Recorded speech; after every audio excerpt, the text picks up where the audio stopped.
Good morning and welcome to Channel 44. I'm Mercy Gashegu Sembatia to bring you this morning's news update. It's the 23rd of January 2023. Before we go on here at the Miracle Center Cathedral, it's the day of Thanksgiving, it's the day of testimonies, it's the day when we are celebrating the goodness of the Lord. This year, there is going to be a Thanksgiving service. There is going to be a mega deliverance sessions, dream interpretations starting at 3 p.m. today. You are invited and come and be part of this. I'll be joined by Livingstone Kawesi for sign language interpretation and translation. We'll start with what's happening around us here in Uganda. About 60 staff dismissed over misconduct in 2 years. This is inside the Entebbe International Airport scandal. Details are in today's New Vision on page 3. On religion, Museveni hails Covenant Nations Church for preaching peace.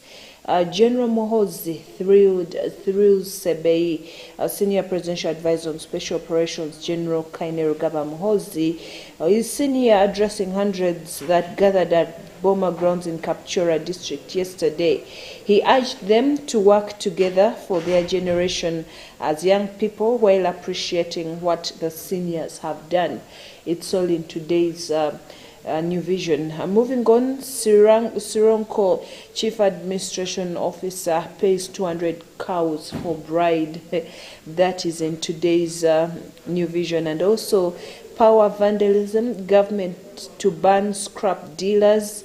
And then the New Vision has very many job opportunities and tenders, over 70 offers in the Antondia Patch, Kabale Municipality and Fort Portal.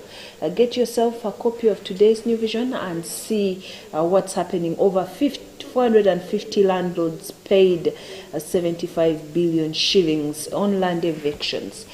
Details on the list is on page 14 and 16 of today's New Vision. Off to the Daily Monitor.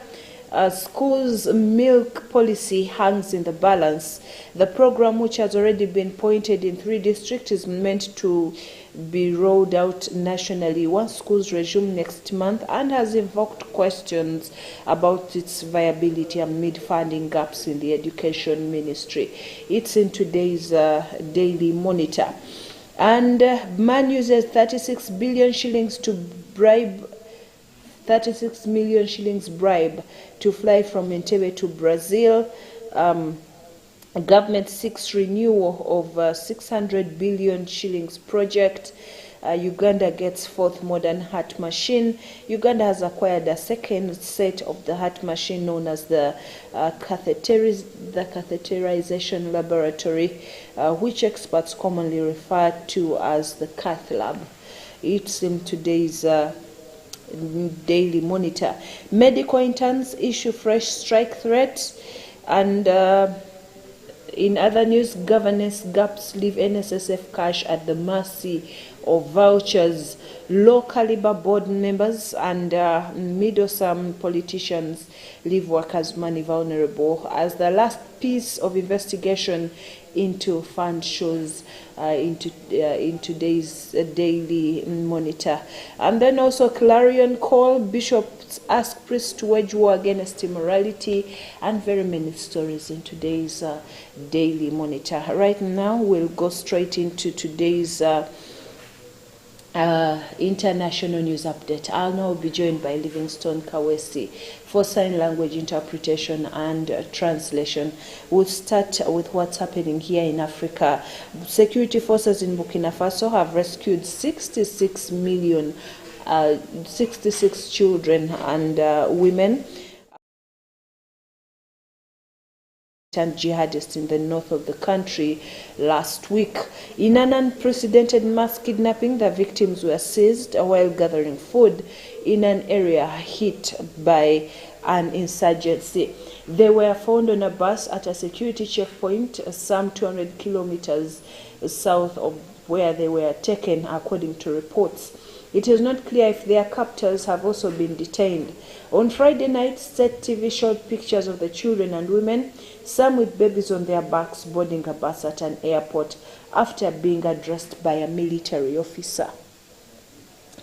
Moving on, in Somalia, a U.S. airstrike assisting government troops in Somalia has killed about 30 Islamist al-Shabaab militants, according to the U.S. military. The operation happened to be near the town of Galkad, about 160 kilometers northeast of the capital, Mogadishu. Over the past few days, the Somali army and al-Shabaab militants have fought for control of the town. Friday's airstrike came as the army was being attacked by more than 100 militants, according to the U.S. Africa Command. Earlier, the militants killed 7 soldiers after storming a military base in Galkad. Somalia's information ministry said dozens of the militants were killed. And in the Middle East, an estimated 110,000 people have packed the streets of Tel Aviv in one of Israel's biggest anti-government protests in the past decade.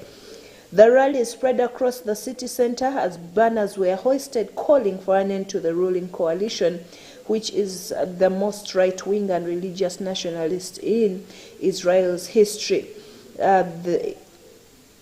A teacher from Jaffa said it is a dangerous government, a western suburb on the coast. He said the government will not be any good for women, for gay people, for the impoverished people, and of course for Palestinians. Organizers say they are trying to stop a coup taking place against the system of government. In the United States, U.S. Department of Justice DOJ investigators have found 6 more classified documents during a 13-hour search of President Joe Biden's home in Delaware, according to a lawyer for Mr. Biden. Some documents seized at the Wilmington property on Friday were from his time as senator and others from his tenure as vice president under Barack Obama. Lawyer Bob Bauer said personally handwritten notes and surrounding materials were also taken away. Mr. Biden and his wife were not present. The president offered access to his home to allow the DOJ conduct a search of the entire premises of potential vice presidential records and potential classified materials, according to a statement released by Mr. Bauer.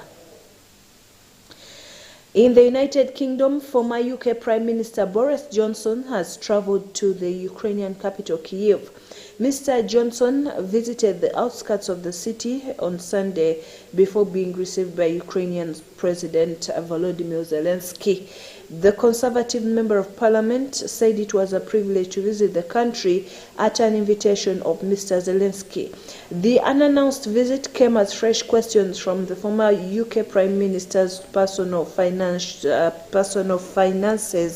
emerged in the UK. They stem from claims that one person helped Mr. Johnson secure a loan guarantee while he was Prime Minister. The person went on to be appointed role by the government. Moving on, New Zealand's incoming Prime Minister has vowed to protect his family from what he called the abhorrent abuse that his predecessor Jacinda Ardern received while in office. Ms. Ardern announced that she was quitting as the country's leader on Thursday, citing burnout. Threats against her became more frequent in the recent years and included a man claiming he had the right to shoot the Prime Minister for treason and treachery in a YouTube video.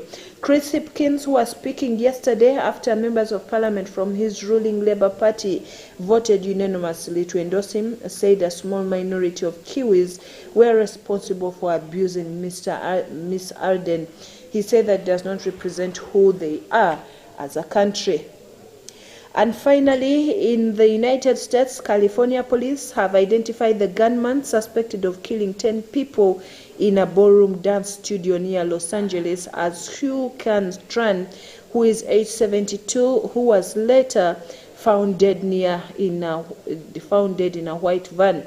He had a self-inflicted gunshot wound and was declared dead at the scene, according to the LA County Sheriff Robert Luna.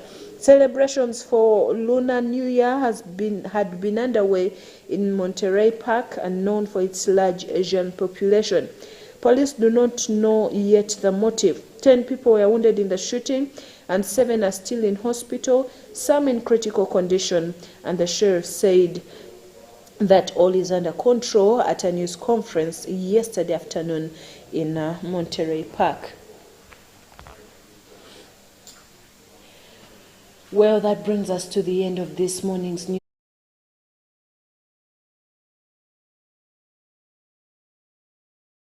The evening to the night, we'll be having a great time in the presence of God. Come as early as 3 p.m. and experience the move of God, the touch of God on your life.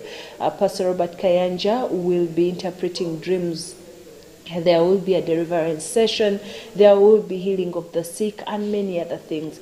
It's the 23rd of January 2023. It's the day of Thanksgiving here at the Miracle Center Cathedral as we walk into the year of 2023, the year of Psalm 23. Please make your way to the Miracle Center Cathedral. You will be tremendously blessed. I also remind you that we are still helping the people of Karamoja. Come with your seed and sow it. Pastor Robert Kanja will be praying for everyone sowing their seeds, and you will be blessed tremendously. God bless you. The Pastors Now program is up next. Stay tuned.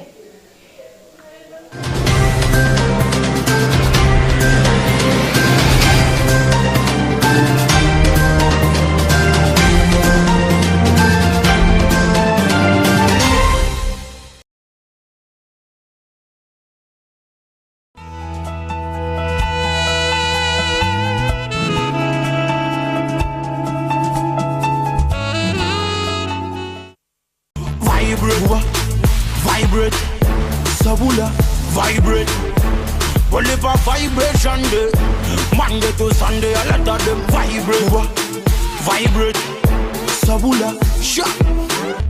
Rambo Karambo, Yasujani, Tobuyita Mupango. Me flesh on my heart, my file, I know. What you reap is what you sow.